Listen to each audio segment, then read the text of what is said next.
Malcolm Thompson, brilliant black tech CEO of Next Gen Solutions, frozen in disbelief as flight attendant Heather demands his first-class boarding pass again. Entire plane silent watching confrontation. Malcolm's mind racing to board meeting that could change everything. The decision he makes in next 30 seconds will alter his life forever. Before I dive into what happened next in this shocking confrontation, let me know where you're watching from in the comments below. This story about racial profiling at 30000 feet will make you question everything you thought you knew about privilege. Hit that subscribe button and like this video if you've ever witnessed discrimination happening right before your eyes. Malcolm Thompson wasn't just any passenger on Flight 2187 from Chicago to Atlanta that Wednesday morning. At 42, he had transformed from a kid coding in his grandmother's basement in Detroit's East Side to the founder and CEO of Next Gen Solutions, one of the fastest-growing tech security companies in America. His revolutionary AI security software had just caught the Pentagon's attention, promising to transform how the government protected its most sensitive digital assets while eliminating the inherent biases that plagued most security. Algorithms. Tomorrow's meeting in Washington, D.C. wasn't just another business pitch. It represented everything Malcolm had worked for since teaching himself to code on a second-hand computer when he was 12. The Pentagon contract would validate what he already knew, but the tech world refused to fully acknowledge that a black man from the projects could out-innovate the Silicon Valley elite. But today, like every day, Malcolm was fighting the battle that never ended, no matter how successful he became. The constant microaggressions were exhausting in their predictability. "Sir, can I see your ticket again?" the TSA agent had asked earlier, despite having just verified his ID and scanning his boarding pass. "Is this your luggage, sir?" Another agent pulled his expensive Toomey carry-on aside for random screening while letting 3 white executives pass through with similar bags. Malcolm had perfected the calm, measured response. The slight nod, the patient smile that never reached his eyes. He knew the game act too frustrated, and he'd become the angry black man. Stay too quiet, and he'd be seen as suspicious or hiding something. As he strode through O'Hare International that morning, in his perfectly tailored Navy Tom Ford suit carrying his leather portfolio, embossed with the Next Gen logo, he felt the familiar weight of being simultaneously hypervisible and invisible. People noticed him. A 6'2" black man in first-class business attire was always noticed, but they didn't see him for who he was. "You heading to the gate for the service staff meeting?" a gate agent had asked despite his executive appearance. Malcolm had simply smiled and shown his first-class boarding pass. What Malcolm didn't know as he navigated the familiar obstacle course of assumptions was that he was being watched. Diane Bennett, a 58-year-old white woman with steel gray hair cut in a severe bob, observed him from behind her Wall Street Journal. As Senior Vice President of Operations at Rival Tech, she recognized Malcolm immediately. More importantly, she knew exactly what he was heading to Washington, for her company had been desperately trying to secure the same Pentagon contract for months. Rival Tech's CEO, Gerald Williams, had made it clear in yesterday's emergency meeting, "We cannot let Next Gen beat us to this. Their technology is actually better than ours, especially on bias elimination. Find a way to delay Thompson. We need more time to fix our algorithm." Diane had nodded, wheels already turning. Now watching Malcolm proceed toward their shared gate, she adjusted her cream-colored Burberry scarf and began formulating a plan. The Pentagon meeting was tomorrow at 9 a.m. If Malcolm missed his connection in Atlanta, he'd miss his chance. As Malcolm approached gate C-18, he discreetly checked his Patek Philippe watch, a reminder of his first major success, the encryption software he'd sold to Amazon 5 years ago. Boarding would begin in 20 minutes, plenty of time to review his presentation once more. He opened his laptop at the gate, revising key points about how his security software eliminated the racial biases that had proven so problematic in other systems. NextGen's AI didn't flag black and brown faces at higher rates than whites. It didn't mistake darker-skinned women for men. It didn't perpetuate the digital redlining that had become the hidden scandal of the tech security industry. Now boarding our first-class passengers for Flight 2187 to Atlanta, the gate agent announced. Malcolm gathered his belongings and moved toward the jet bridge, feeling the familiar mix of pride and defensiveness as he presented his first-class boarding pass. The gate agent looked from the pass to Malcolm and back again, that momentary hesitation. He'd grown accustomed to the silent question of whether he belonged. "Have a good flight, Mr. Thompson," she finally said, returning his boarding pass. What Malcolm didn't see was Diane Bennett watching his every move, waiting for her opportunity. Her own first-class ticket for a completely different flight, clutched tightly in her manicured hand. The cabin of the Boeing 737 gleamed under the soft lighting as Malcolm made his way down the jet bridge. He nodded politely to the flight attendants standing at the entrance, noticing the slight widening of eyes as they registered his presence in the first-class lane. He'd flown over 1,000,000 miles this year alone, yet the subtle reactions never disappeared. "Welcome aboard," said the flight attendant, a blonde woman whose name tag read Heather. Her smile tightened almost imperceptibly as she glanced at his boarding pass. "4A is on your right window seat."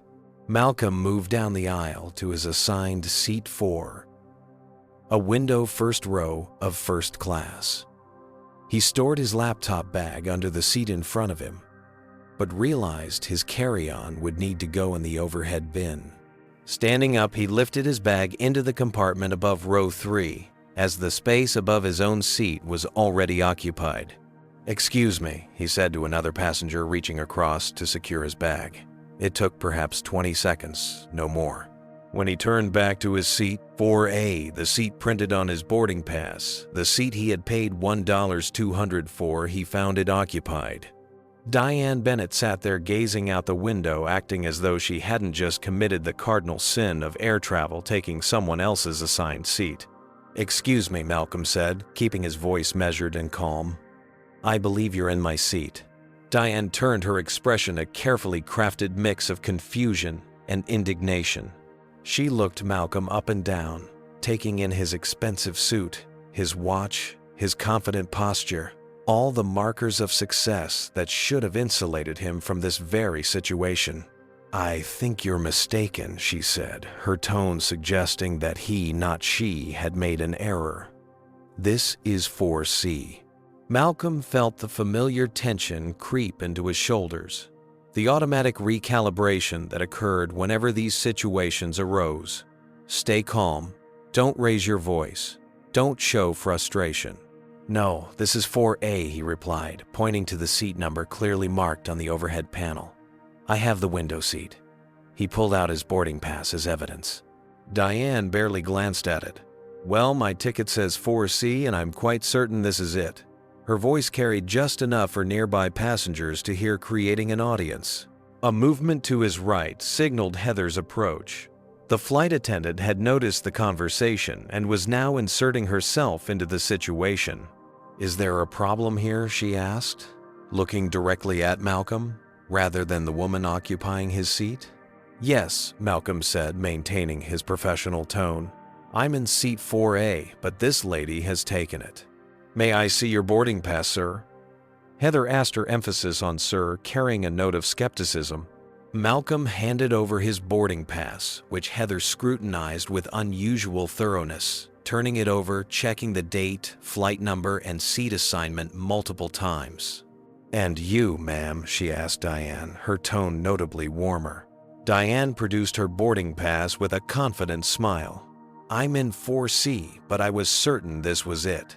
Heather glanced at Diane's pass, then back at Malcolm's, then at the seat numbers. A flicker of recognition crossed her face as she realized Diane was indeed in the wrong seat, but instead of addressing the situation directly, she hesitated. "Sir, it seems there's been a mix-up. Perhaps you wouldn't mind taking the ladies' seat instead. It's also in first class, just the aisle rather than the window." Malcolm felt his jaw tighten. The request was absurd, asking him to give up his rightfully purchased seat to accommodate someone who had simply decided to take it. "I specifically selected and paid for a window seat," he explained calmly. "My boarding pass clearly shows 4A, and I'd like to sit in my assigned seat." More passengers were boarding now, the narrow aisle becoming congested as the standoff continued. Malcolm could feel eyes on him, judging, assuming. The familiar dilemma presented itself: assert his rights and risk being labeled difficult, or concede to avoid a scene. "Sir, it would really help us keep on schedule if you could just take the other seat," Heather pressed, lowering her voice as though offering a reasonable compromise to an unreasonable request. "I understand the time pressure," Malcolm replied, "but I don't see why I should give up my seat when I'm the one holding the correct boarding pass for it." A male flight attendant named James approached now his presence, adding another layer of pressure to the situation. "What seems to be the issue?" he asked, immediately making eye contact with Heather, rather than assessing the situation himself. "This gentleman insists on having his assigned seat, but the lady is already settled," Heather explained, framing Malcolm as the problem. James turned to Malcolm, his expression stern. "Sir, we need to keep boarding moving. Could you please take the other first-class seat so we can resolve this?" Malcolm felt a familiar heat rising in his chest, not anger, but the deep frustration of facing an impossible choice. Make a scene and become the stereotype of an angry black man, or accept the injustice and reinforce the idea that his rights were somehow less important. "I'm not trying to cause problems," Malcolm said, aware that his voice was being carefully monitored by everyone within earshot.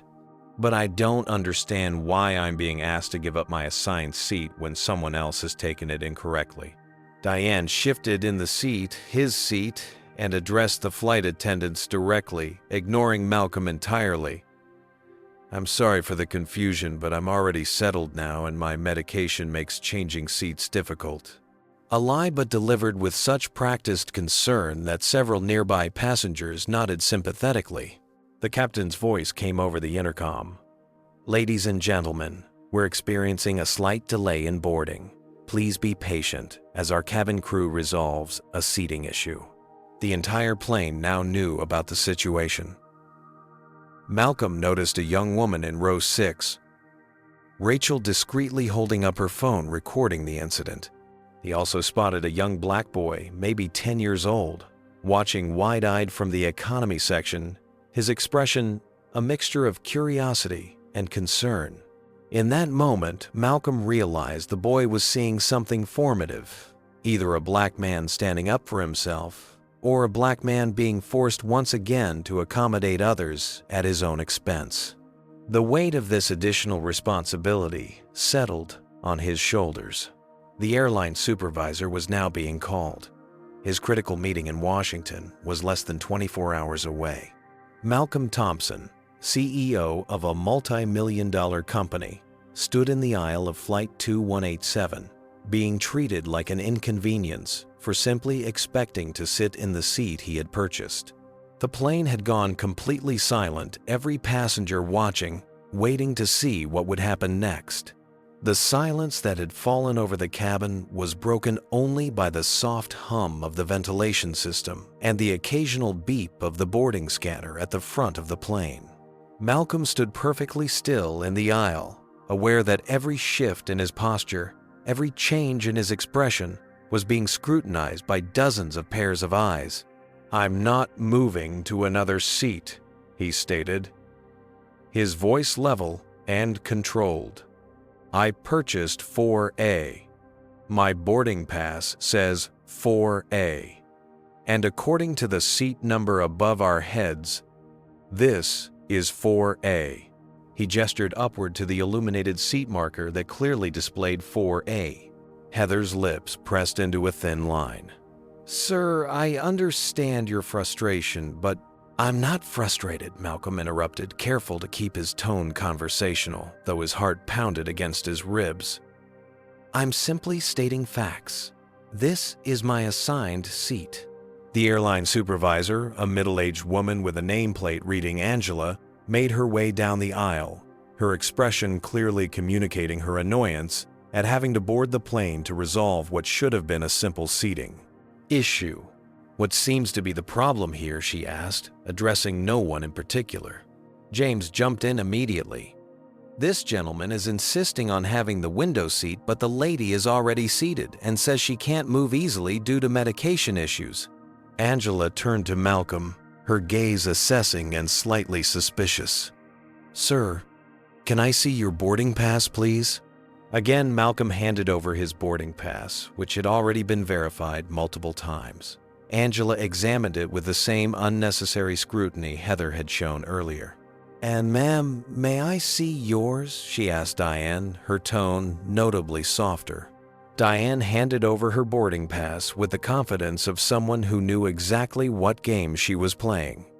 "I'm supposed to be in 4C, but I was certain this was it. I've taken my medication already, which makes moving rather difficult." Angela looked at both boarding passes, then at the seat markers. "Sir, it appears there's been a misunderstanding. While your pass does say 4A, perhaps for today you could." "No," Malcolm stated firmly. "I'm not accepting a different seat when I'm holding the correct boarding pass for this one." A murmur rippled through the cabin. From the corner of his eye, Malcolm could see Rachel, still recording discreetly, her phone partially obscured by her purse, but unmistakably capturing the entire exchange. Sir Angela continued lowering her voice as though sharing a confidence, though everyone nearby could still hear. "I understand this is inconvenient, but in the interest of keeping our departure on schedule, could you please cooperate?" The subtext was clear. "You're the problem here. You're causing the delay. You're being difficult." Malcolm felt a flash of memory himself, at 12, being followed by a store clerk as he shopped for his grandmother's birthday present, at 17 being asked for additional ID when cashing his first paycheck, at 23 being mistaken for kitchen staff at his first tech conference despite wearing a presenter badge. The pattern was exhaustingly familiar. "I've cooperated by purchasing a ticket, arriving on time, and expecting to sit in my assigned seat." Malcolm replied evenly. "I'm not the one creating an issue here." From farther back in the cabin, a male voice called out, "Just take the other seat so we can get going." Another joined in. "Some people always have to make everything difficult." Malcolm didn't turn to identify the speakers. He didn't need to. He kept his gaze locked on Angela, refusing to be baited into showing the anger building inside him. Every fiber of his being wanted to raise his voice to demand the basic respect of having his ticket honored without question. But he knew that a raised voice from him would instantly transform the narrative from a passenger rightfully claiming his seat to an aggressive black man making people uncomfortable. The young black boy was still watching from economy, his eyes wide, absorbing every second of the confrontation. Malcolm thought about what message his actions were sending. If he gave in, what would that teach the child about standing up for himself in a world that constantly expected him to back down? "I have an important meeting in Washington tomorrow," Malcolm explained, conscious of how he was being forced to justify himself. "I specifically selected a window seat so I could work during the flight without being disturbed." "I'm not asking for special treatment. I'm asking for the seat I paid for." Diane shifted in the seat, his seat, and spoke up with a performative sigh. "He's been quite aggressive about this whole situation. I feel rather uncomfortable." The accusation hung in the air like smoke. Malcolm hadn't raised his voice or made any threatening movements yet. With a few carefully chosen words, Diane had painted him as the threat. Angela's posture changed immediately, her body angling slightly away from Malcolm. "Sir, I need to ask you to calm down." "I am calm," Malcolm replied, fighting to keep the frustration from his voice. "I haven't raised my voice or been aggressive in any way." "Well, the lady feels threatened," James added, moving slightly closer to Diane in a protective gesture that made Malcolm want to laugh bitterly. Here was the script playing out exactly as expected. Black man labeled as threatening for simply standing his ground. White woman positioned as victim, needing protection. The captain's voice came over the intercom again. "Ladies and gentlemen, I've been informed of our delay. If we cannot resolve this seating issue promptly, we'll need to return to the gate, which will result in significant delays for everyone." The implication was clear. Malcolm was now being positioned as the reason an entire plane full of passengers might miss connections or appointments. The pressure to cave was enormous. Rachel's phone was still recording. Several other passengers had their phones out now too, sensing a potential viral moment in the making. Malcolm was acutely aware that whatever happened next would likely be viewed by thousands, possibly millions of people, most of whom would never know the full context of what had transpired before they started filming. His mind raced to the Pentagon meeting. If this flight was delayed significantly, or if he was removed from the plane, a possibility that seemed increasingly likely as the confrontation continued, he might miss his connection to Washington. The contract that could transform his company and prove that bias-free security technology was possible might go to rival tech instead. Years of work, his team's dedication, his vision for changing how security AI treated people of color, all of it hung in the balance. Angela lowered her voice further, speaking directly to Malcolm. "Sir, if you can't cooperate, we may need to have you removed from the flight." And there it was, the ultimate threat.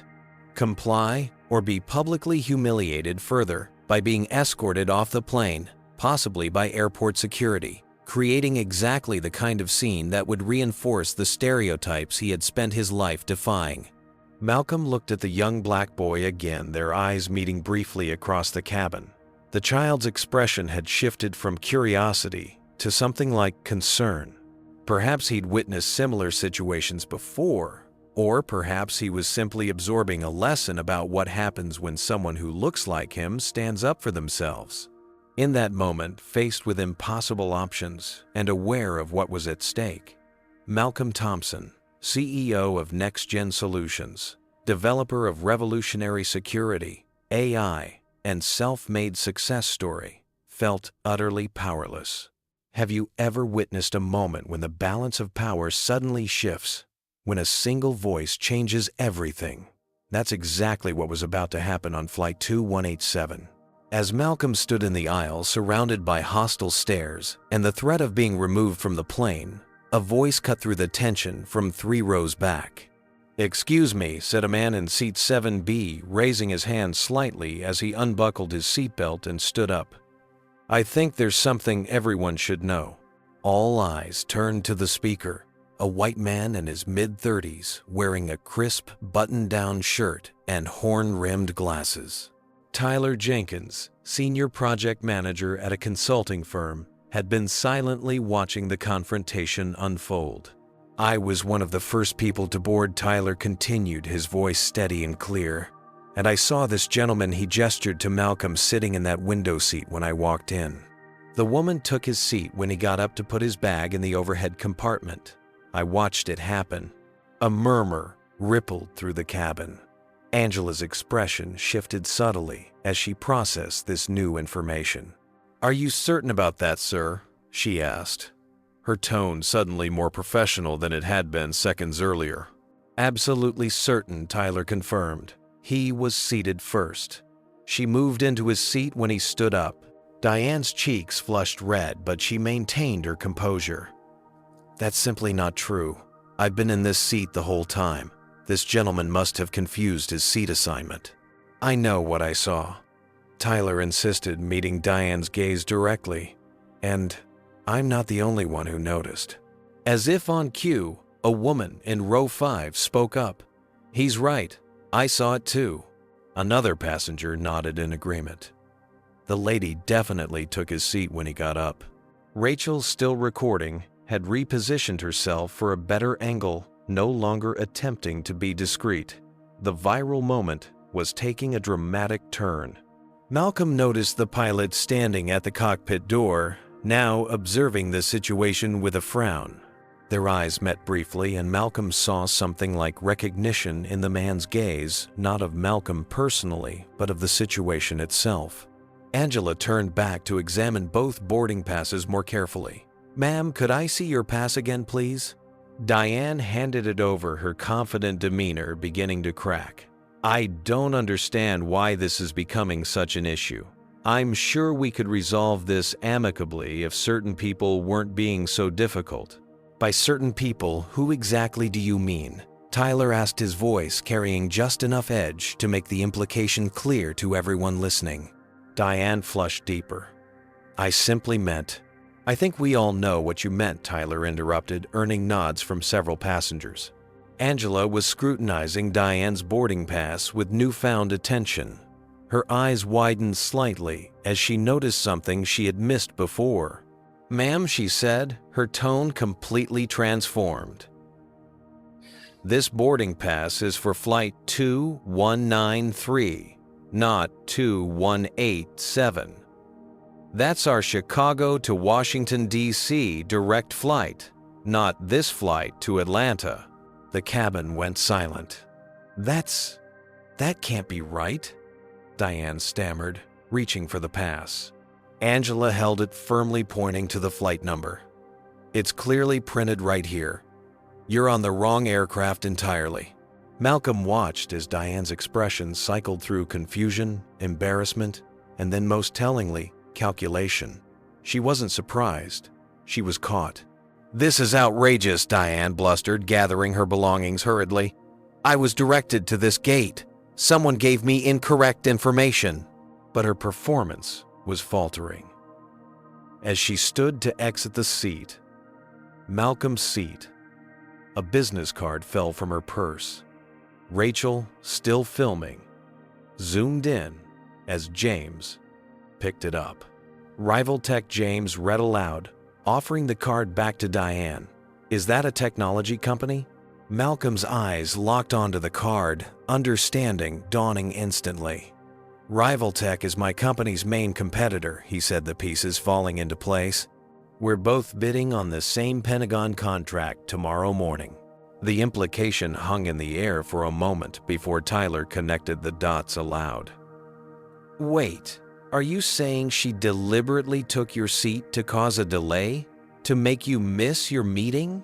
Diane snatched her card back from James, her composure completely shattered. "That's absurd. This was clearly just a mix-up with the gates." But her hasty denial only confirmed the suspicion.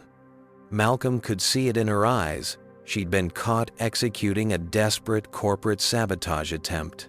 Angela's professional mask slipped for a moment, genuine shock registering on her face.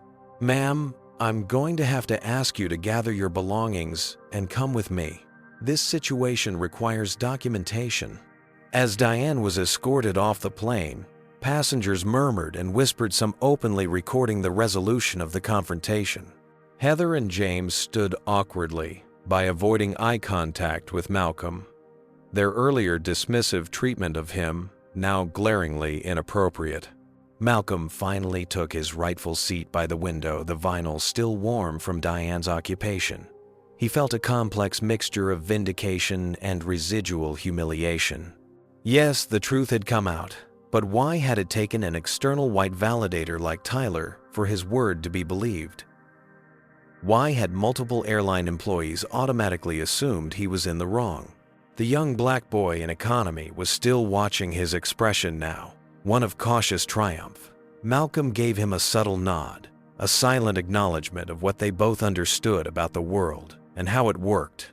As the plane prepared for takeoff, now nearly 90 minutes behind schedule, Angela returned to offer a formal apology. "Mr. Thompson, on behalf of the airline, I want to sincerely apologize for this incident. We'll be offering compensation for the inconvenience, and we're documenting everything regarding the other passengers' actions." Malcolm nodded, accepting the apology with the same grace he had shown throughout the confrontation. "Thank you.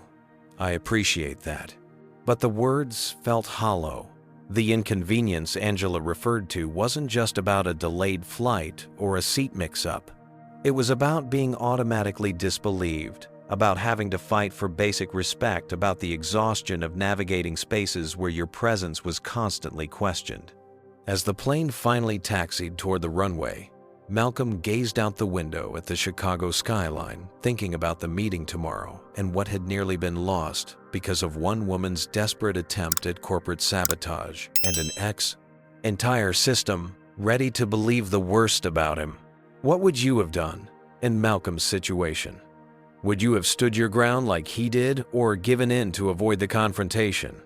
Comment number 1 if you believe Malcolm handled the situation perfectly, or number 2 if you think he should have taken the other seat to avoid the delay. Have you ever witnessed racial profiling firsthand? Like this video if you appreciate how Tyler Jenkins stood up as an ally instead of staying silent. Subscribe to hear how this incident impacts Malcolm's crucial Pentagon meeting in the next part of this incredible true story. As Flight 2187 reached cruising altitude, the full impact of what had just transpired began to sink in for everyone on board. Flight attendants Heather and James moved through the cabin with uncharacteristic humility, offering complimentary drinks and snacks with averted eyes. The tension had dissipated, but in its place hung a palpable awkwardness, the collective discomfort of people forced to confront an ugly truth about their assumptions. Malcolm sipped the sparkling water he'd requested, his mind racing despite his outwardly calm demeanor. The Pentagon meeting was still on track. He would make his connection in Atlanta, assuming no further delays, but the incident had shaken him more than he wanted to admit. Not because it was unusual, but precisely because it wasn't. Angela returned to his seat, kneeling in the aisle to speak with him at eye level, a gesture of respect noticeably absent during the confrontation. "Mr. Thompson," she began, her voice low enough to offer some privacy, "I want to provide you with an update on the situation." Malcolm nodded, waiting. "The woman, Miss Bennett, has admitted that she works for Rivaltech and recognized you from industry events," Angela continued. "She claims it was her own initiative, not a company directive, but that seems unlikely," Malcolm finished for her. "Yes," Angela agreed. "We've documented everything. Airport security is questioning her now, and the airline will be filing a formal report. If you wish to press charges for harassment or pursue any other legal action, we'll fully cooperate." Malcolm considered the offer. Legal action would create headlines, generate publicity for NextGen, and potentially damage Rivaltech's reputation. It might even sway the Pentagon's decision. But it would also mean extending this incident, reliving it through depositions and possible court appearances. "I'll have our legal team review the options," he replied diplomatically. "For now, I'd appreciate a written incident report I can share with them." Of course, Angela nodded. "And again, we deeply apologize for how this situation was handled initially. It was inexcusable." As Angela moved away, Malcolm's phone vibrated with an incoming call from Tariq, his chief operating officer. He'd texted Tarek briefly about the incident while the plane was still at the gate, but hadn't had time for details. "I need to take this," he told the passenger beside him, rising to walk to the small privacy area near the lavatory. "Malcolm, what the hell happened?" Tarek asked immediately. "Some video is already circulating on Twitter. Number First Class While Black is trending." Malcolm closed his eyes briefly. Of course it was. Diane Bennett from Rivaltech recognized me at the airport.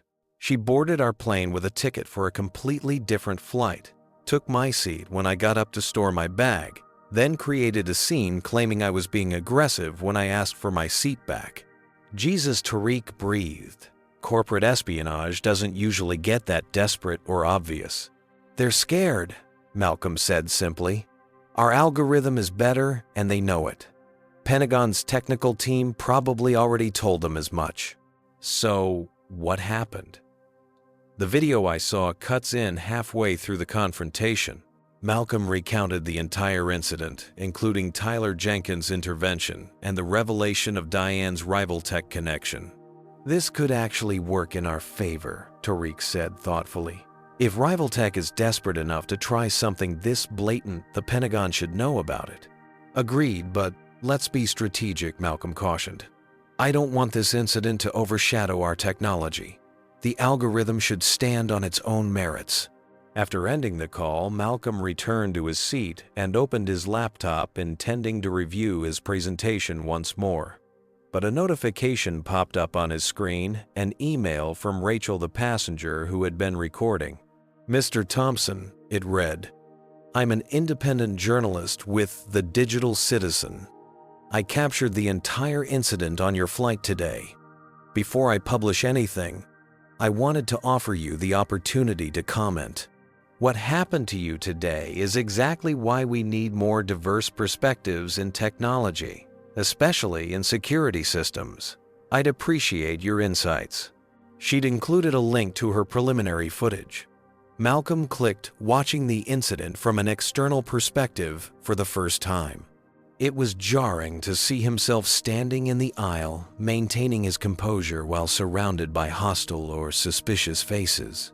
The camera caught what he couldn't see. In the moment, the subtle eye rolls from other passengers. When he first stated his case, the protective positioning James had taken beside Diane, the silent exchange of glances between flight attendants that clearly communicated their assumptions about who was causing the problem. Most revealing was the transformation after Tyler spoke up. The immediate shift in Angela's demeanor. The way other passengers suddenly felt comfortable confirming what they'd seen. The rapid erosion of Diane's credibility once a white man challenged her version of events.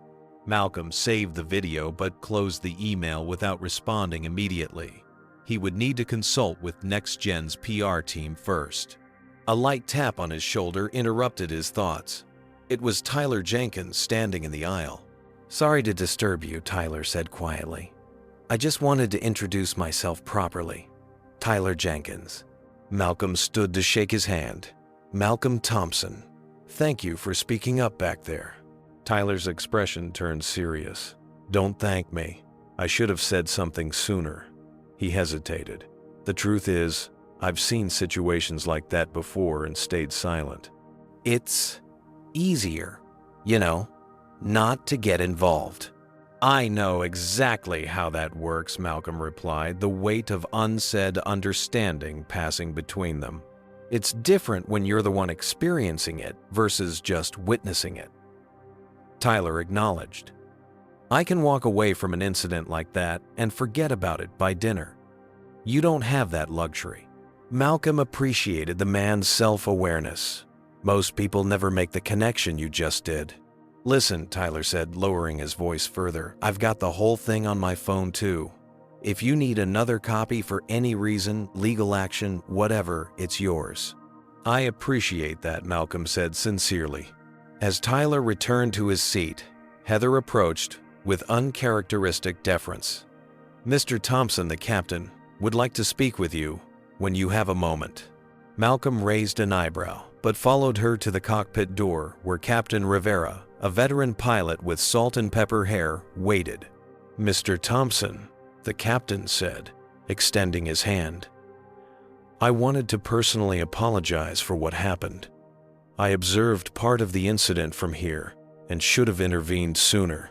"Thank you," Captain Malcolm replied, somewhat surprised by the gesture.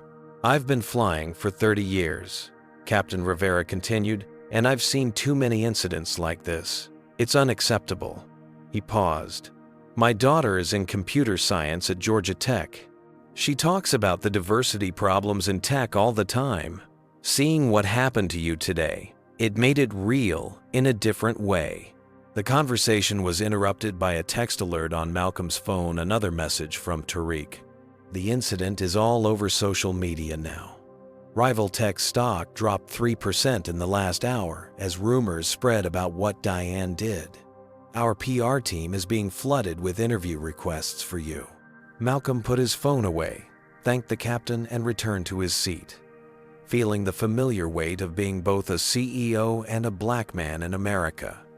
How the two identities were never truly separate.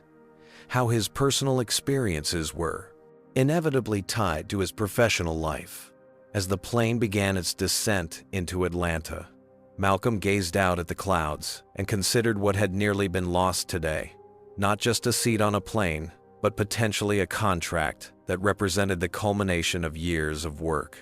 All because one company couldn't stand the idea of a black-founded firm winning a government contract with superior technology. The irony wasn't lost on him.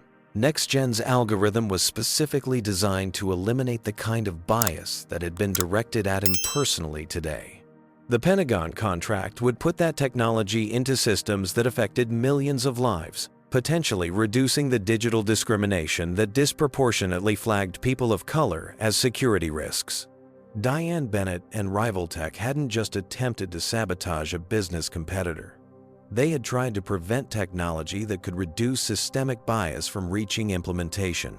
The personal and the political, the individual and the institutional, all converged in Seat 4A of Flight 2187. As the plane touched down in Atlanta, Malcolm made a decision. He would not let this incident be buried or minimized. Not because of personal vindication, but because it illuminated the very problem his company was trying to solve: how bias operated at every level of society, from airline seats to security algorithms, and how those with privilege, often couldn't even see it until it was explicitly pointed out. The seatbelt sign dinged off.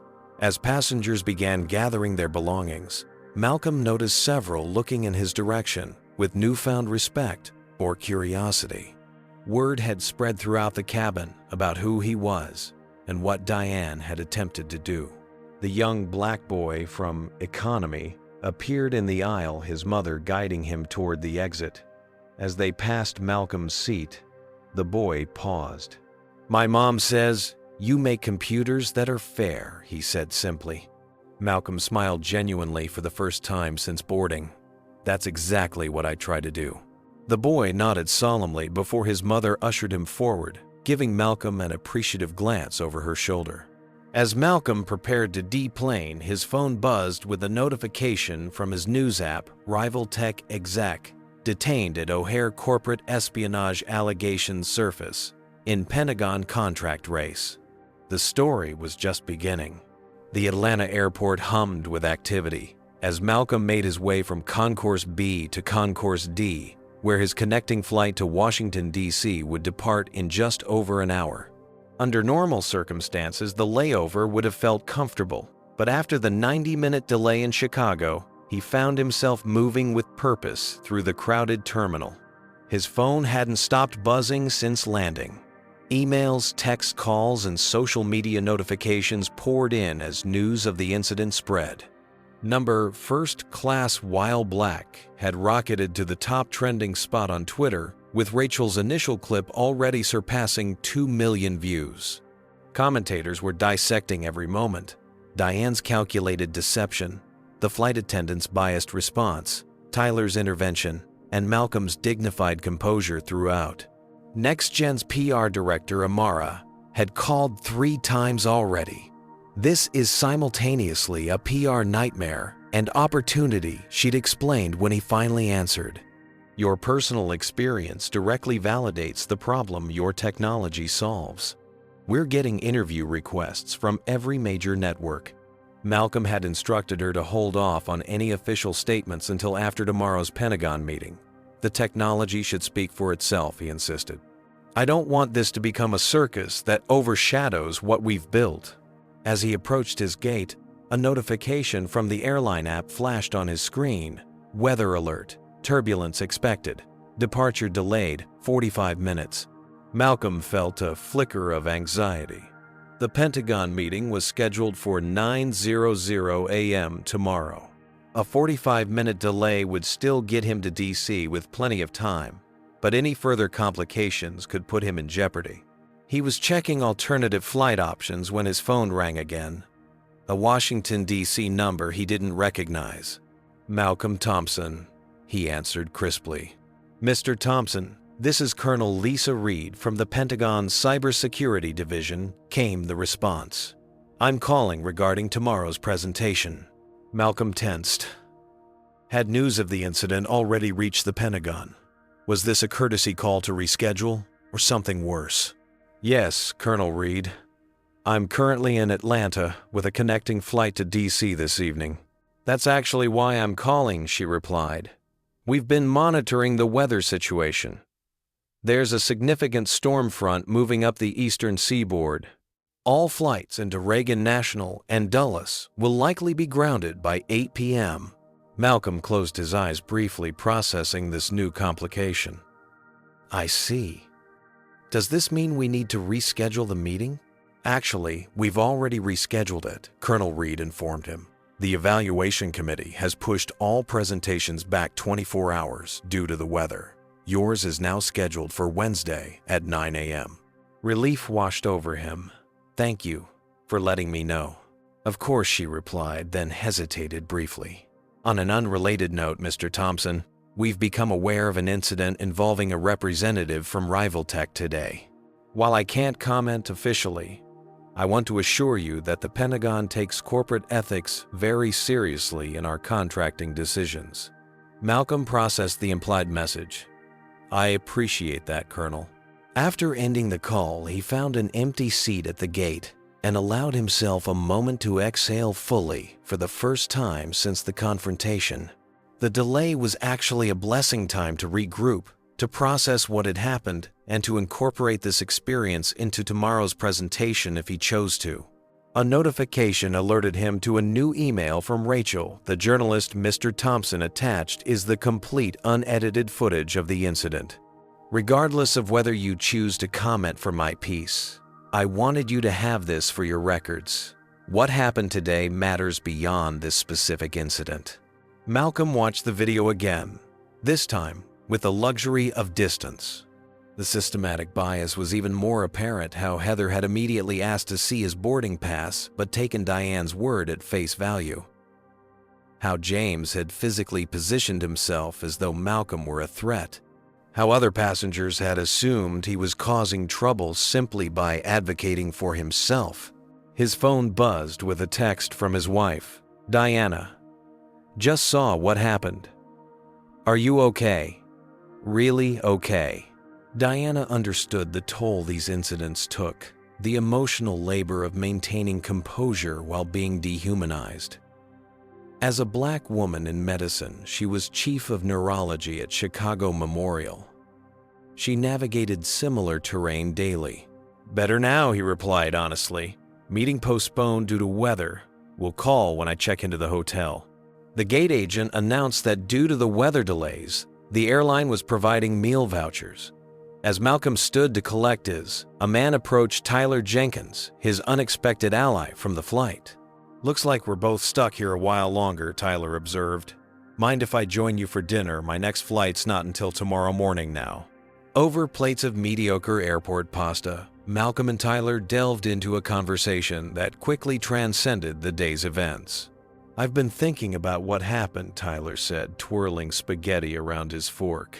"Not just on the plane, but my own reaction to it. Why did it take me so long to speak up?" "Most people never speak up at all," Malcolm pointed out. "That's not exactly a high bar," Tyler replied with a self-deprecating smile. "The thing is, I saw what was happening immediately. I recognized the pattern. But there's this calculation that happens. Will speaking up make things worse? Will I be targeted next? Is it worth it?" Malcolm nodded. That calculation is familiar just from the other side. Every confrontation involves the same mental math. Stand up for yourself and risk escalation, or let it go, and keep the peace at the cost of your dignity.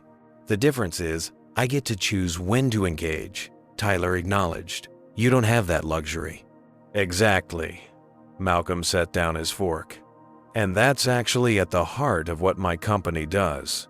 Our security algorithm is designed to eliminate those biases, to make decisions based on actual behavior patterns rather than demographic profiles." Tyler leaned forward, genuinely interested. "How does that work exactly?" As Malcolm explained the technical fundamentals of NextGen's approach to AI security, he found himself articulating connections between his personal experience and his professional work that he'd never explicitly voiced. Before, the conversation flowed naturally from algorithmic bias to lived experience, from technical challenges to social implications. The real breakthrough came when we stopped treating bias as a technical problem to solve and started treating it as a fundamental reality to account for, Malcolm explained. Traditional security AI is built on historical data that's already biased. It's garbage in, garbage out. We had to completely reimagine the architecture. That's fascinating, Tyler said sincerely, and incredibly important work. Their conversation was interrupted by another notification on Malcolm's phone, a text from Rachel Story going live in 30 minutes. Last chance for comment. Malcolm hesitated, then showed the message to Tyler. What do you think? Should I comment or let the footage speak for itself? Tyler considered the question carefully. It depends on what story you want told. Without your voice, others will control the narrative. The observation resonated. Throughout his career, Malcolm had let his work speak for itself, avoiding the spotlight that often came with being one of the few black executives in tech. But there was power in controlling your own narrative, in ensuring your perspective wasn't lost or distorted. "Excuse me," a timid voice interrupted. They looked up to see the young black boy from the plane standing beside their table with his mother. "I'm sorry to interrupt your dinner," the woman said. "I'm Tanya Williams, and this is my son Jaden. He hasn't stopped talking about what happened on the plane and when we saw you sitting here." "I want to be like you when I grow up," Jaden blurted out, clutching a notebook. "I'm learning to code already. Could you sign this for me?" Malcolm felt a swell of emotion as he took the notebook. This was why the work mattered, not just the algorithm itself, but what it represented for kids like Jaden watching and absorbing lessons about who belongs in which spaces and whose word is believed.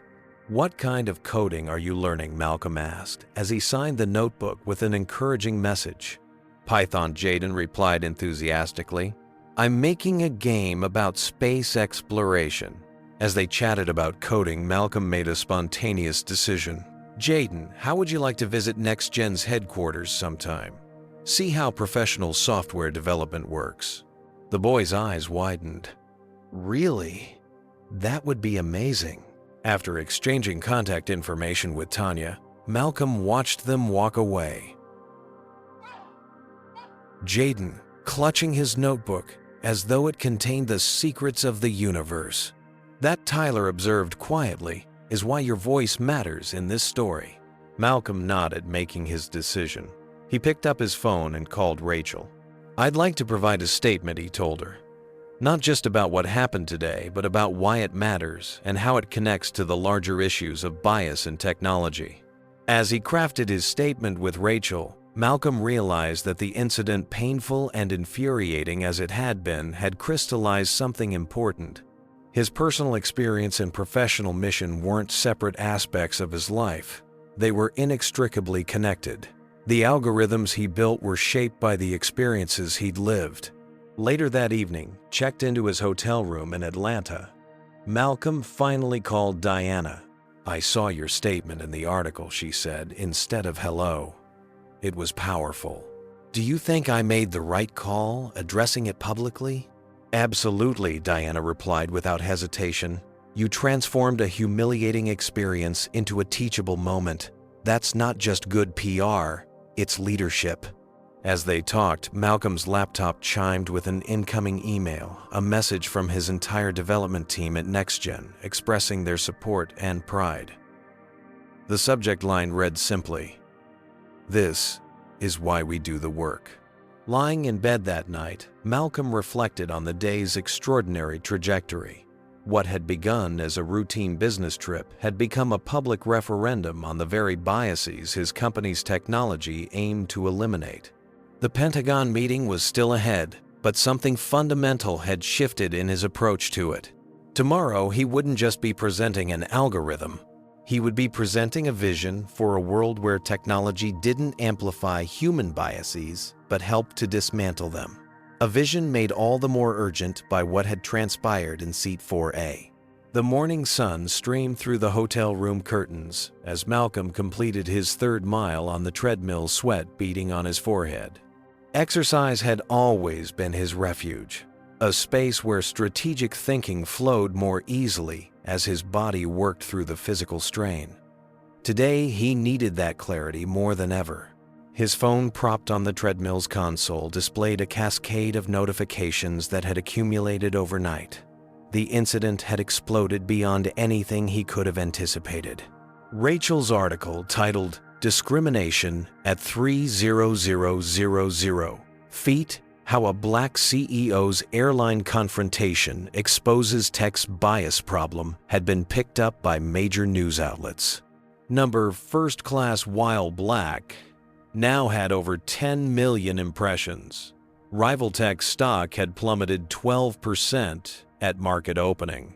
NextGen was trending on LinkedIn, with tech professionals expressing both support and skepticism about Malcolm's claims regarding bias-free security algorithms.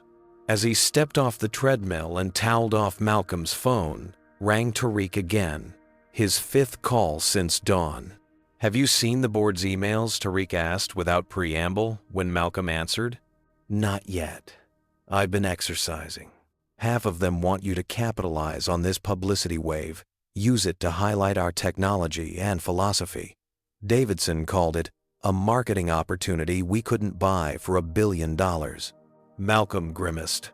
Richard Davidson, their lead investor, always thought in terms of marketing opportunities. And the other half, he asked, though he already knew. Worried about backlash. Concerned we'll be labeled the race company instead of the best security company. Spencer suggested we focus exclusively on the corporate espionage angle and downplay the racial element entirely. Walter Spencer, their most conservative board member, had always been uncomfortable with any direct discussion of race, preferring to frame everything in terms of merit and excellence. "What do you think?" Malcolm asked, valuing Tariq's perspective as both COO and friend. Tariq hesitated. "Professionally speaking, this is the most attention NextGen has ever received. Ignoring it would be a mistake. Personally speaking, this matters beyond business, Malcolm. What happened to you happens to people who don't have your platform every day." After showering and dressing in his backup suit, charcoal gray Hugo Boss, rather than the Navy Tom Ford, still in Chicago, Malcolm sat at the desk in his hotel room facing the dilemma head-on. The Pentagon presentation was tomorrow. His original slides were polished, technical, and focused exclusively on NextGen's algorithm and its superior performance metrics. But now, after yesterday's incident and the public conversation it had sparked, that approach felt insufficient. Sterile. Divorced from the real-world implications that made the technology so necessary in the first place. His phone buzzed with a text from an unknown number, Mr. Thompson Gerald Williams from Rival Tech. "This situation has escalated unnecessarily. I'd appreciate a private conversation about how we might resolve matters amicably." Malcolm stared at the message, a mixture of disbelief and anger rising in his chest. After Diane's blatant attempt at sabotage, Williams wanted an amicable resolution. The subtext was clear. "Let's keep this quiet. Let's make it go away." Before he could respond, or decide whether to respond at all, another message appeared. This one from Tyler Jenkins. "Just saw a Rival Tech statement claiming Diane Bennett was acting independently, without company knowledge or approval. Convenient scapegoating. I'm happy to go on record about what I witnessed, if it helps." Rival Tech was already in damage control mode, throwing Diane under the bus while trying to salvage their reputation and Pentagon bid. It was predictable corporate theater, but effective if left unchallenged.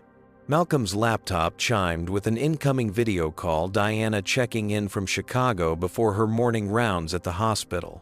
"You look exhausted," she observed as her face appeared on screen, concern evident in her eyes. "I'm fine," he assured her automatically. Diana raised an eyebrow, seeing through the practiced response. "Malcolm," he sighed, running a hand over his close-cropped hair. "I'm trying to decide how to approach tomorrow's presentation. The original version is safe, technical, impressive, on its merits. But after yesterday, you're wondering if you should address what happened directly. Diana finished for him. Make it personal.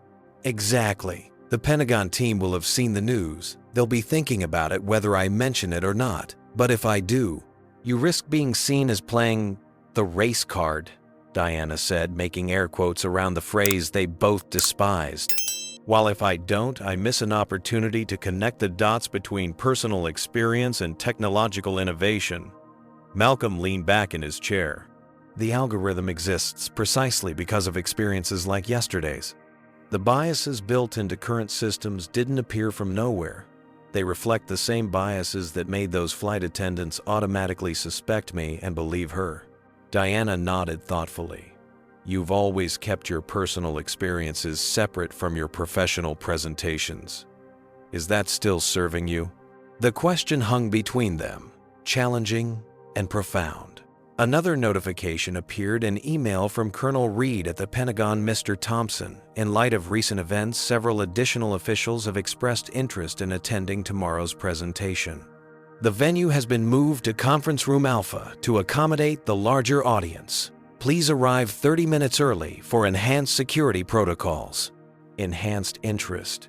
Enhanced security protocols. The subtext was clear. His presentation had become a higher-profile event within the Pentagon itself. A knock at the hotel room door interrupted his thoughts. When Malcolm opened it, a uniformed delivery person handed him a small package. Inside was a flash drive and a note on Rival Tech letterhead. Mr. Thompson, enclosed is information about significant security vulnerabilities in your algorithm that our team has identified. We're prepared to withhold this from the Pentagon Evaluation Committee in exchange for a mutual non-disparagement agreement regarding yesterday's unfortunate incident. We all make mistakes. Gerald Williams, CEO. Malcolm stared at the flash drive, anger and disbelief warring within him. This wasn't just corporate espionage anymore, it was outright blackmail. What is it? Diana asked from the laptop screen, noticing his expression. Malcolm held up the flash drive and note for her to see through the camera. Rival Tech's trying to blackmail me into silence. Diana's expression hardened. They're desperate, which means they know your technology is better. Or they're bluffing about vulnerabilities to create doubt, Malcolm countered. Either way, it's another tactic to undermine us because they can't compete fairly. As he spoke, another email notification appeared, this one from Jaden Williams's mother, Mr. Thompson. I wanted to share something with you. After meeting you yesterday, Jaden stayed up late researching your company. This morning he told me he wants to start a coding club at his school, specifically for Black and brown kids interested in technology. Your example is already creating ripples. Thank you for standing your ground yesterday. Attached was a photo of Jaden proudly holding his signed notebook beside a hand-drawn poster that read, Future Tech Leaders Club. Malcolm felt something shift inside him as he stared at Jaden's hopeful face. This wasn't just about algorithms or Pentagon contracts or corporate rivalries. It was about who got to belong in which spaces, whose voice was heard, whose contributions were valued, and who would shape the technology that increasingly governed access and opportunity in society. His grandmother's voice echoed in his memory. When they try to make you small, stand especially tall. Rose Thompson had marched with Dr. King, and Selma had integrated her office at General Motors in the 1,970 seconds, had raised Malcolm to understand that excellence was both a personal goal and a communal responsibility. I need to incorporate what happened into the presentation, Malcolm said, finally looking at Diana. Not as a complaint or an accusation, but as context for why our approach to technology matters. Diana nodded, pride evident in her expression. It's the right call. They're expecting a sales pitch. Give them a vision instead. After ending the call with Diana, Malcolm opened his presentation file and began restructuring it completely.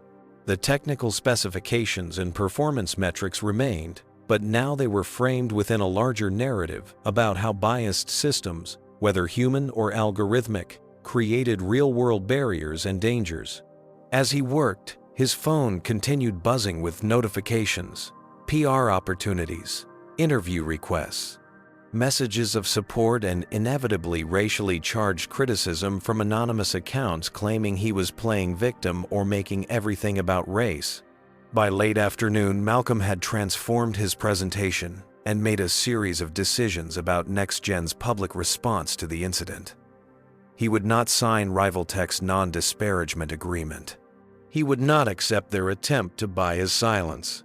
He would address the incident directly in tomorrow's Pentagon presentation, not as a tangential personal anecdote, but as a central illustration of why bias-free security technology was so critically important.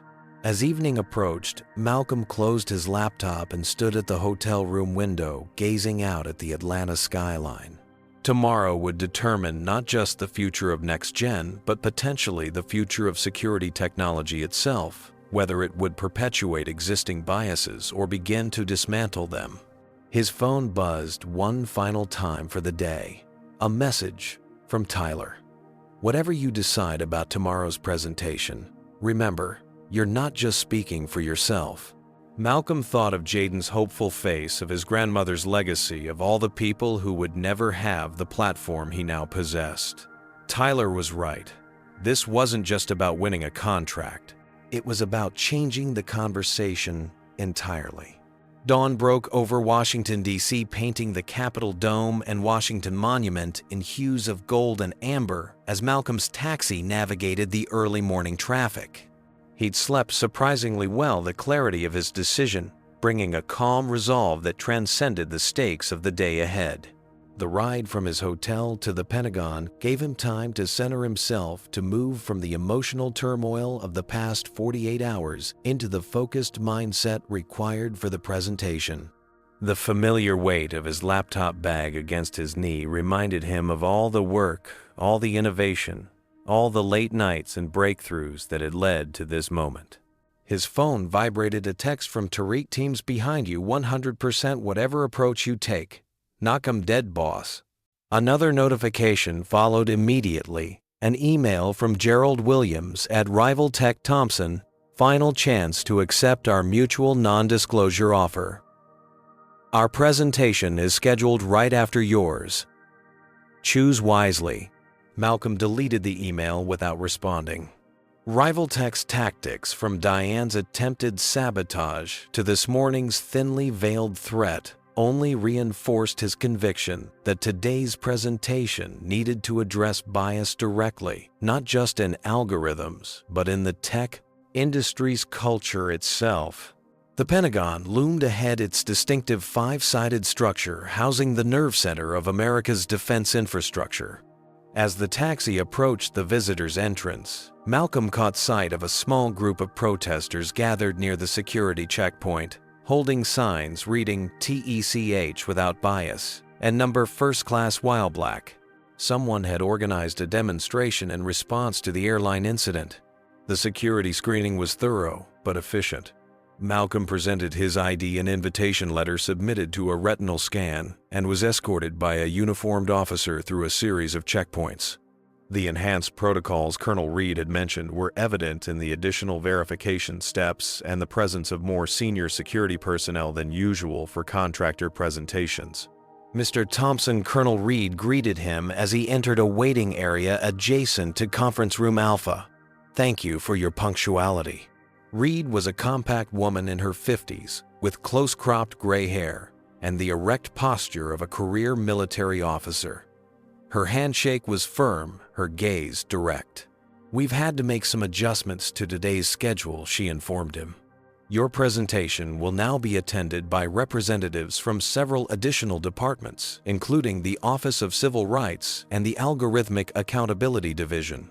Malcolm nodded, processing this information.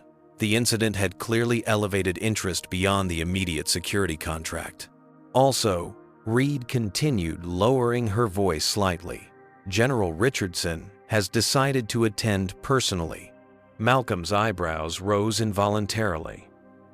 General Elise Richardson was the highest-ranking black woman in the history of the U.S. Army and currently served as the Pentagon's chief of cybersecurity operations. Her presence at a contractor presentation was highly unusual. "I understand," Malcolm replied, maintaining his professional demeanor despite the unexpected development. "One more thing," Reed added, glancing at her tablet. "Rivaltech has requested to observe your presentation. As per our protocols, competitive bidders are allowed to attend each other's presentations at this stage, but only with mutual consent. You're entitled to refuse." Malcolm considered the request. Having Gerald Williams and his team in the audience would add another layer of pressure, another set of critical eyes watching for any vulnerability or misstep. But refusing might suggest fear or uncertainty about next-gen's technology. "They're welcome to attend," Malcolm decided. "Transparency serves everyone's interests." Reed nodded approvingly. "Very well. You have approximately 15 minutes before we begin. There's water and coffee available if you need it." Left alone in the waiting area, Malcolm opened his laptop one final time to review the completely restructured presentation he'd created yesterday. Gone was the sterile, purely technical approach that kept the human element at arm's length. Instead, he had crafted something that integrated personal experience with technological innovation, that drew explicit connections between the biases of human systems and their algorithmic counterparts. It was a risk. The Pentagon was a conservative institution generally more comfortable with technical specifications than discussions of systemic bias.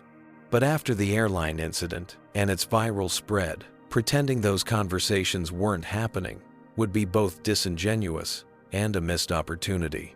His phone vibrated with a calendar alert 15 minutes until the presentation began. Malcolm closed his laptop, took a deep breath, and made his final decision. He would not hide behind technical jargon or sanitized corporate language.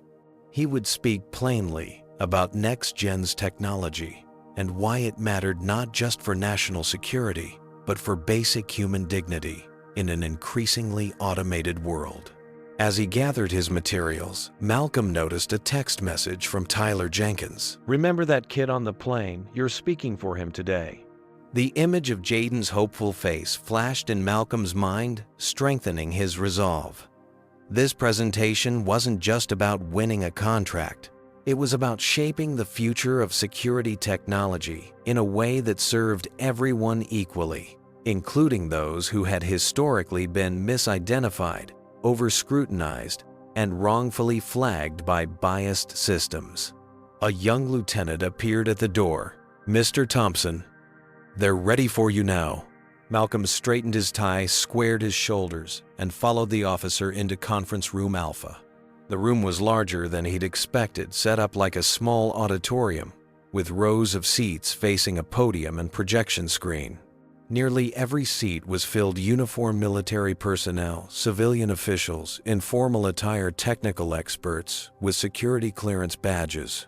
In the front row, Malcolm immediately recognized General Richardson, her 4 stars gleaming on her uniform, and beside her, Gerald Williams from Rivaltech, his expression carefully neutral. Colonel Reed introduced him with formal military efficiency, outlining NextGen's credentials and the purpose of the presentation. Malcolm approached the podium, connected his laptop to the projection system, and faced the assembled officials. "Good morning," he began, his voice steady and clear. "I'm here to present NextGen's security algorithm.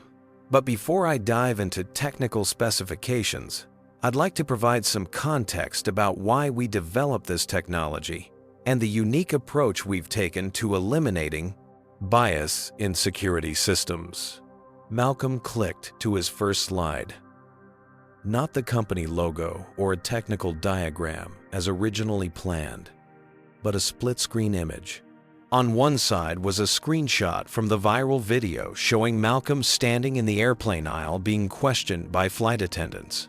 On the other side was a graph showing false positive rates for current security algorithms when analyzing faces of different races. A murmur went through the audience. In the front row, Gerald Williams shifted uncomfortably.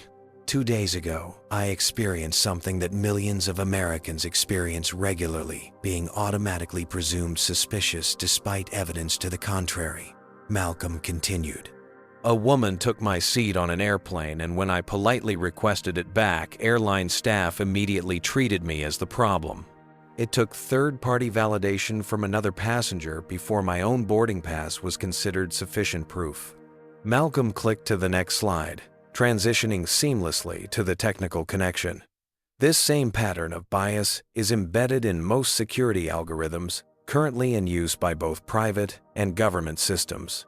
When a white face is analyzed, these systems operate with one set of assumptions. When a black or brown face is analyzed, the assumptions shift dramatically.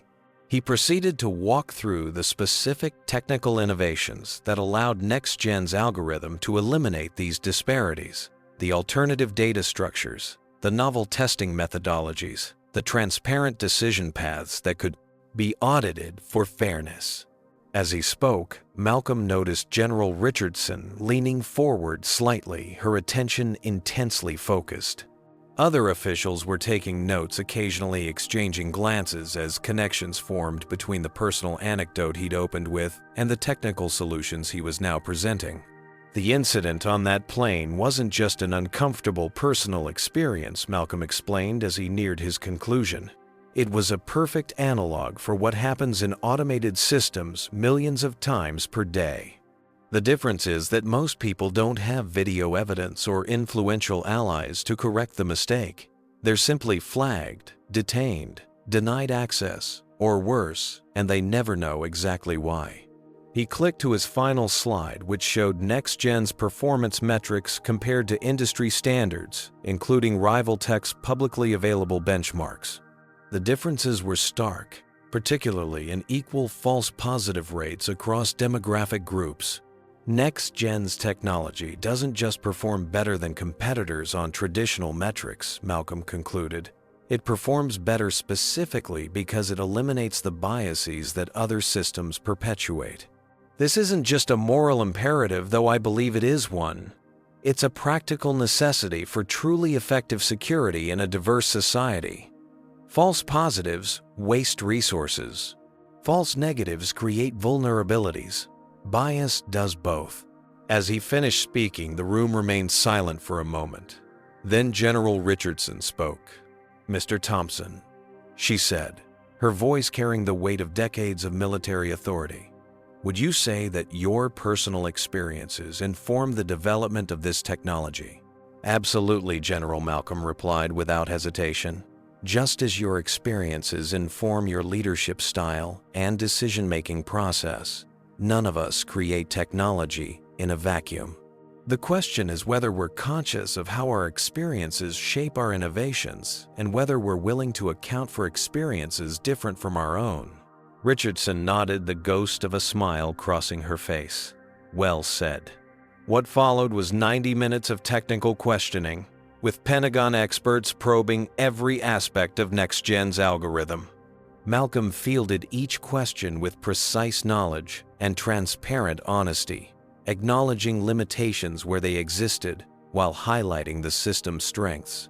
Throughout the extended Q&A, Gerald Williams sat silently in the front row, his expression growing increasingly tense as the Pentagon team's engagement with NextGen's technology deepened. The blackmail attempt had failed. The corporate espionage had backfired. The technical merits of Malcolm's algorithm were speaking for themselves. As the session concluded, Colonel Reed thanked Malcolm for his presentation. "We'll be in touch regarding our decision within the week," she informed him professionally. But as Malcolm gathered his materials, General Richardson approached him directly. "Mr. Thompson," she said quietly, ensuring their conversation remained private. "That was one of the most honest presentations I've seen in this building. Too often we discuss security as though it exists separate from human experience. Your approach was refreshing." "Thank you, General," Malcolm replied, recognizing the significance of her comment. "I witnessed something similar to your airline incident at Andrews Air Force Base last month," she continued. "Despite these," she tapped the 4 stars on her uniform, Some things transcend rank or achievement. With a slight nod, she moved away, leaving Malcolm with the distinct impression that he had just experienced a moment of recognition that went beyond professional evaluation. As he exited Conference Room Alpha, Malcolm caught sight of Gerald Williams being escorted to the podium for Rival Tech's presentation. Their eyes met briefly across the room. Williams looked away first. Whatever the outcome of the Pentagon's decision, Malcolm knew he had made the right choice. He had presented his technology, honestly acknowledging the human experiences that shaped it, rather than pretending to an impossible objectivity.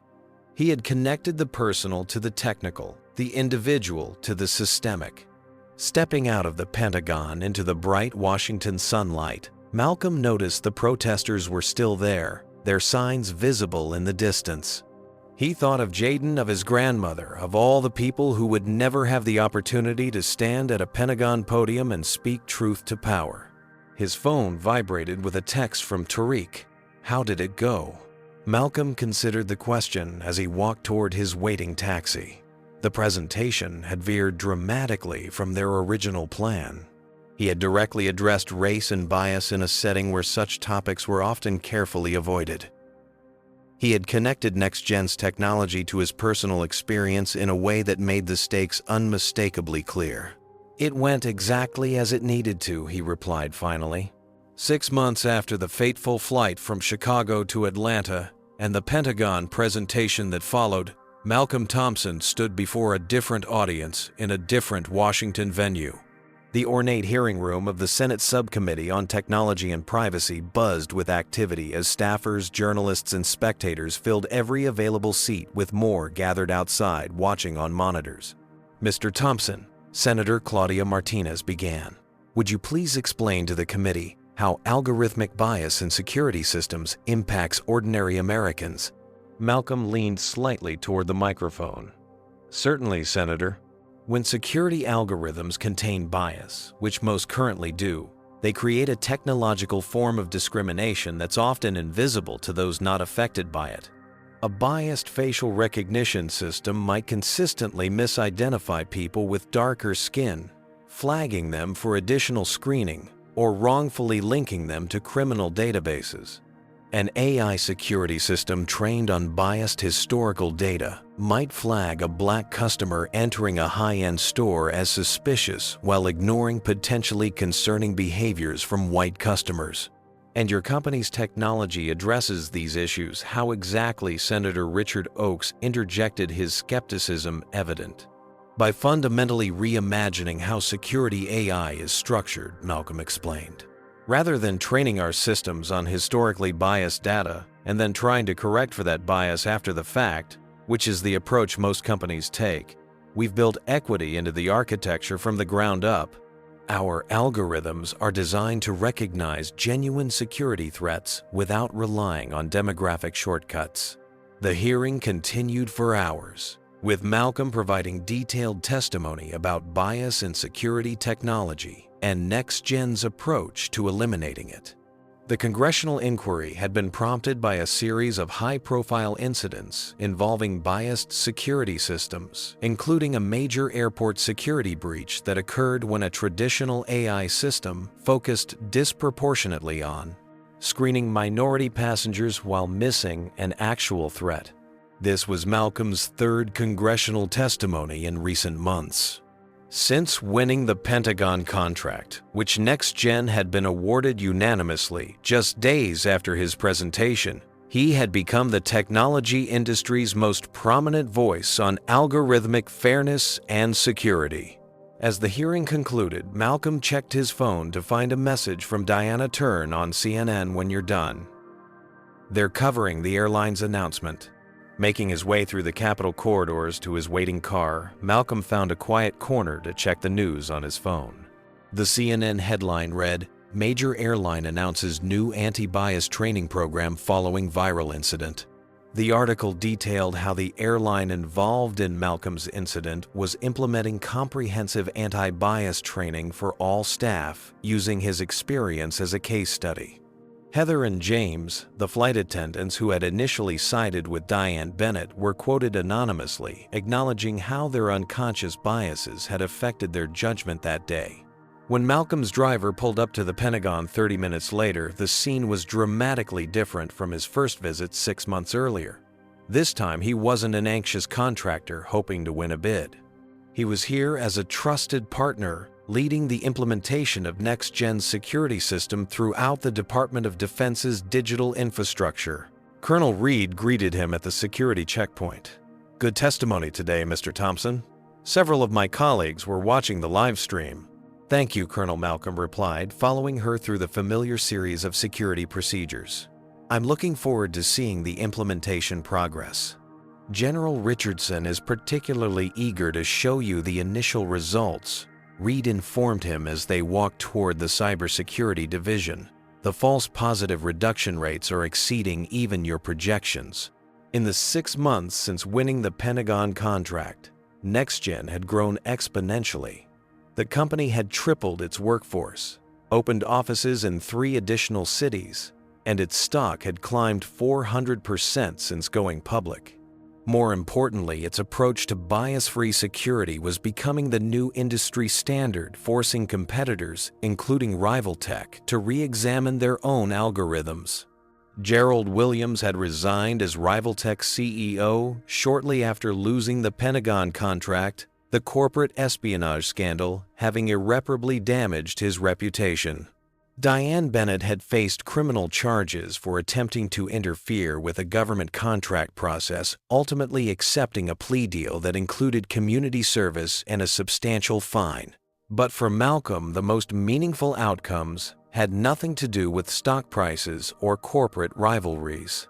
NextGen had established a foundation to support young people of color entering the tech field, with Jaden Williams, the boy from the airplane, serving as its first scholarship recipient.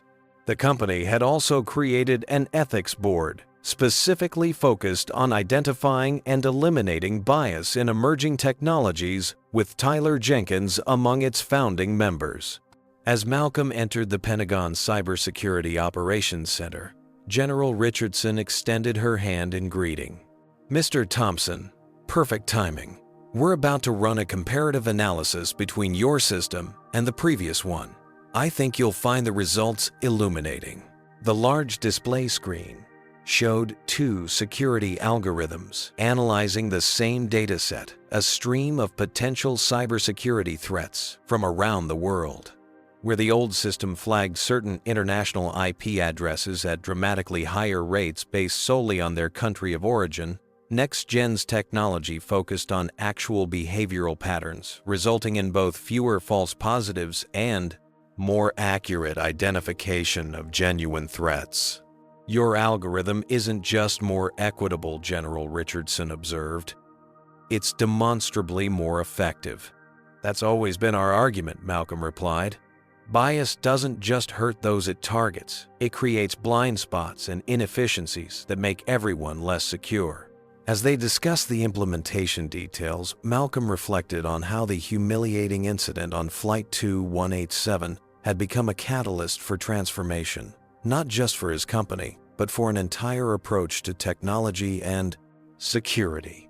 Later that afternoon, Malcolm boarded another flight, this one from Reagan National back to Chicago. As he settled into his first-class seat, he noticed the flight attendant, a young black woman named Tasha, checking his boarding pass with a genuine smile. "Welcome aboard, Mr. Thompson," she said, returning his pass without the scrutiny he'd grown accustomed to over years of air travel. "Can I get you anything before we take off?" "Just water, thank you," he replied, struck by the simple dignity of a normal, respectful interaction.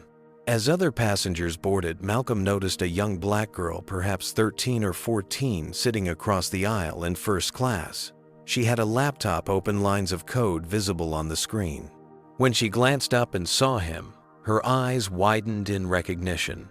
She gave him a subtle nod of acknowledgement, one tech innovator to another, one barrier breaker to another.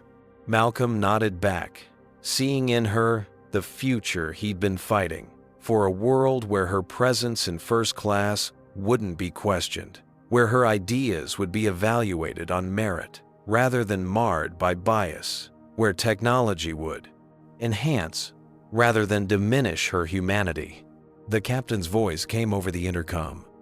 "Ladies and gentlemen, welcome aboard Flight 3549 to Chicago. We've got clear skies ahead and should arrive right on schedule." As the plane accelerated down the runway and lifted into the air, Malcolm Thompson gazed out at the Washington monuments receding below, thinking about how far they'd all come in 6 months and how far they still had to go. What would you do if you witnessed discrimination like Malcolm experienced? Would you speak up like Tyler or stay silent? Has this story changed how you think about bias in technology and everyday life? Leave your thoughts in the comments below, and don't forget to like, subscribe, and share this video if you found Malcolm's journey inspiring. Thank you for watching, and remember, sometimes the most important changes begin with a single person refusing to give up their seat. Malcolm Thompson's journey reveals profound truths about racism in America. The incident showcased how racial bias operates even in privileged spaces where credentials, success, and proof aren't enough to overcome immediate assumptions. Yet the story also demonstrates the power of allies who speak up rather than remain silent witnesses. Tyler's intervention changed the outcome, not because his testimony was more valid, but because the system gave his white voice greater credibility. A painful reality Malcolm navigated daily. The transformation from humiliating incident to catalyst for change highlights how personal experiences shape technological innovation. Malcolm's algorithm eliminated bias, precisely because he understood its real-world impact firsthand. His decision to incorporate his experience into his Pentagon presentation, rather than compartmentalizing it, proved that our greatest professional contributions often come from embracing our full humanity, not hiding it. Most importantly, this story teaches us that fighting discrimination isn't just morally right, it's practically necessary. Bias systems don't just hurt those they target. They create inefficiencies and vulnerabilities that make everyone less secure. The greatest innovations often come from those who experience the flaws in existing systems and possess both the vision and courage to create something better. Have you ever witnessed discrimination and wondered whether to speak up? What would you have done if you were on Malcolm's flight? Drop a comment below sharing your thoughts or experiences with racism or bias in everyday situations. If this story resonated with you, please hit that like button and subscribe to our channel for more powerful stories that expose the reality of racism in America. Share this video with someone who might benefit from seeing how discrimination operates in subtle ways and how we can all be part of creating meaningful change. Thank you for watching and being part of this important conversation. Remember that progress happens when good people refuse to accept injustice as normal, whether on airplanes or in algorithms.